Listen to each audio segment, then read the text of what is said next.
Bismillahirrahmanirrahim. Assalamualaikum warahmatullahi wabarakatuh. Alhamdulillahirabbil alamin. Alhamdulillahilladzi bi ni'mati tatimmus sholihat.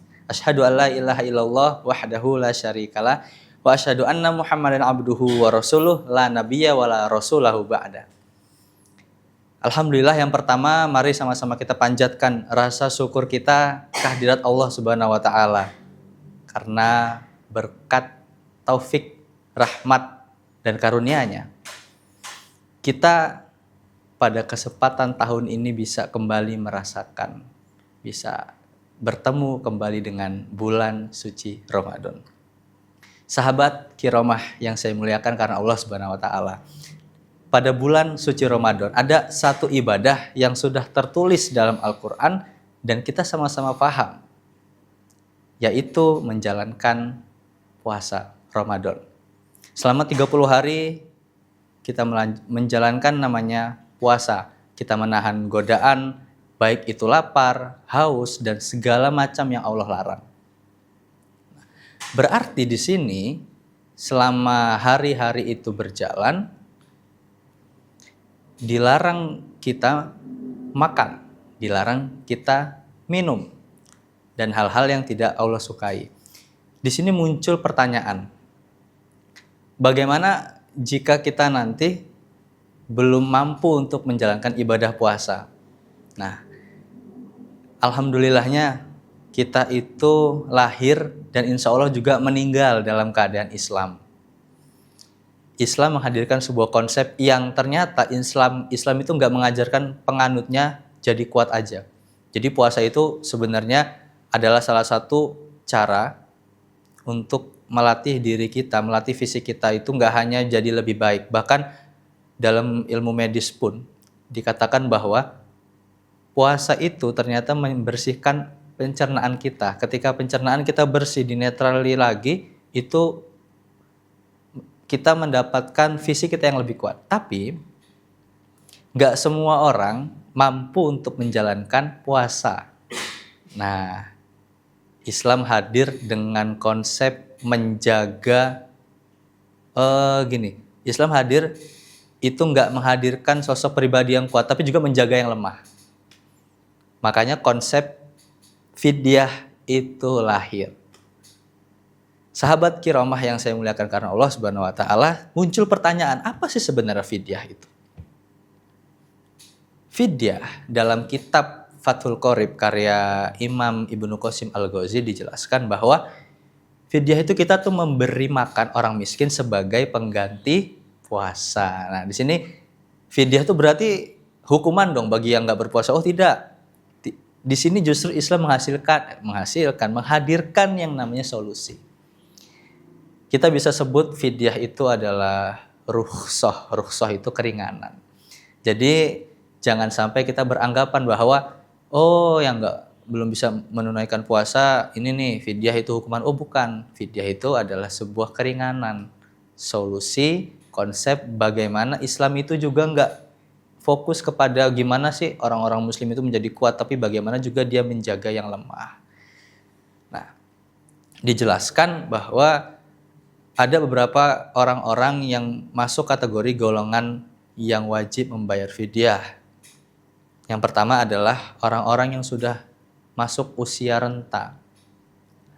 Ketika seseorang masuk dalam usia yang renta, tua renta ini, kondisi fisik itu benar-benar menurun. Maka ketika sudah masuk kondisi fisik yang menurun dan tidak memungkinkan untuk berpuasa, maka dia wajib membayar fidyah. Itu yang pertama. Yang kedua adalah mereka yang divonis sakit. Nah, sakit bagaimana nih? Jadi ada istilah dalam medis itu, ini saya vonis kamu sakit yang bertahan sangat lama, bahkan dikatakan sulit untuk sembuh.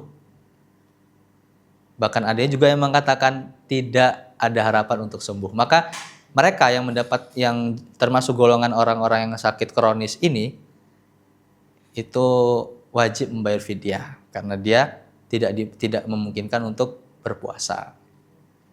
Itu yang kedua. Yang ketiga, sobat kiromah yang saya muliakan karena Allah, adalah ibu-ibu menyusui. Ini banyak sekali kajian fikih yang merincikan. Karena begini, ketika ibu-ibu menyusui itu berpuasa akan timbul kekhawatiran.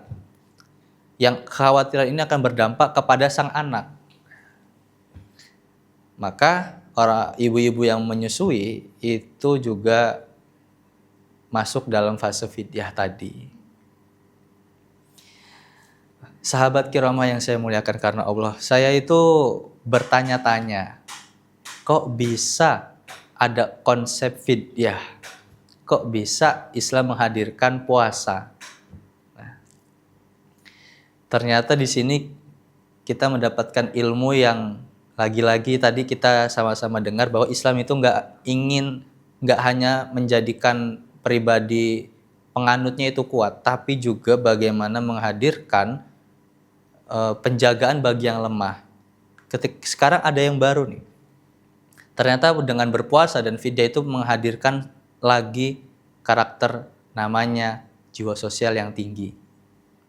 Kok bisa ada jiwa sosial yang tinggi? Oh, tentu saja bisa. Secara tidak langsung, kita melihat di sekitar kita, di sekeliling kita, bahkan mungkin kita sendiri pernah melakukan kegiatan yang namanya berbagi takjil gratis. Mengadakan kegiatan ini biasa ditemukan komunitas-komunitas, bahkan organisasi, instansi apapun berbagi takjil 100 paket takjil gratis. Ada yang sahur on road, ini kan juga bagian daripada berbagi. Ketika kita menjadi pribadi yang ringan berbagi, di situ lahir jiwa sosial yang tinggi. Empati itu hadir dan bersemayam dalam diri kita. Dan ternyata Masya Allah, Alhamdulillah lewat ibadah puasa kita hadirkan itu.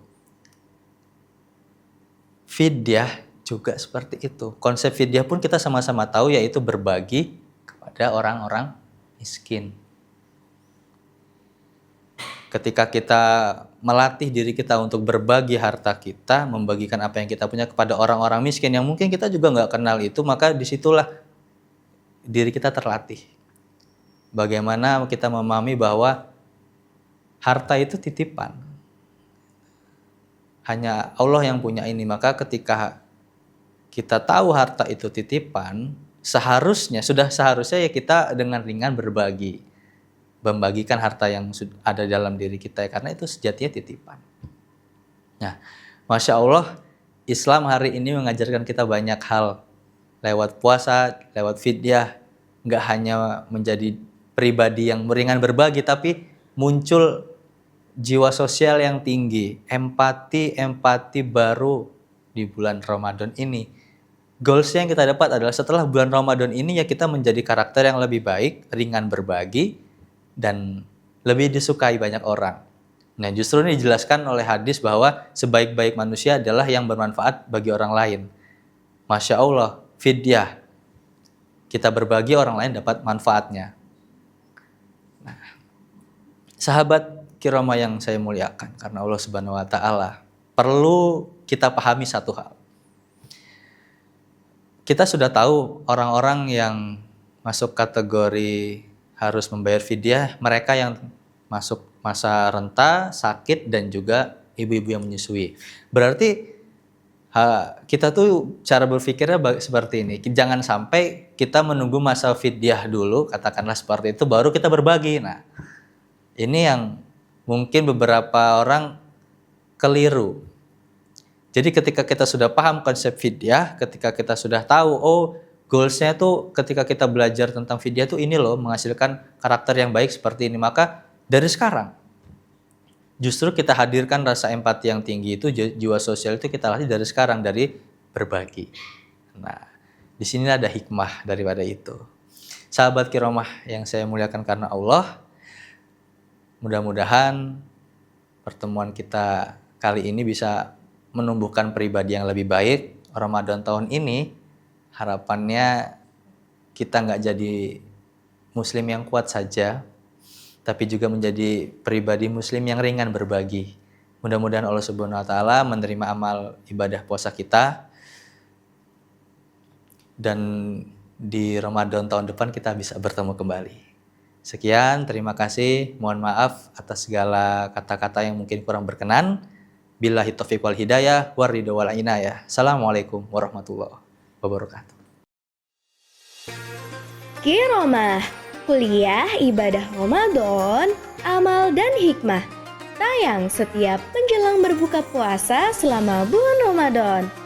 Acara ini didukung oleh Mamclean, Phoenix Production, Efek Klinik Lampung, Rumah Sakit Umum Muhammadiyah Metro, Bank Metro Madani, Lazismu Daerah Kota Metro, Toko Akhir Metro, dan Agamsel Metro.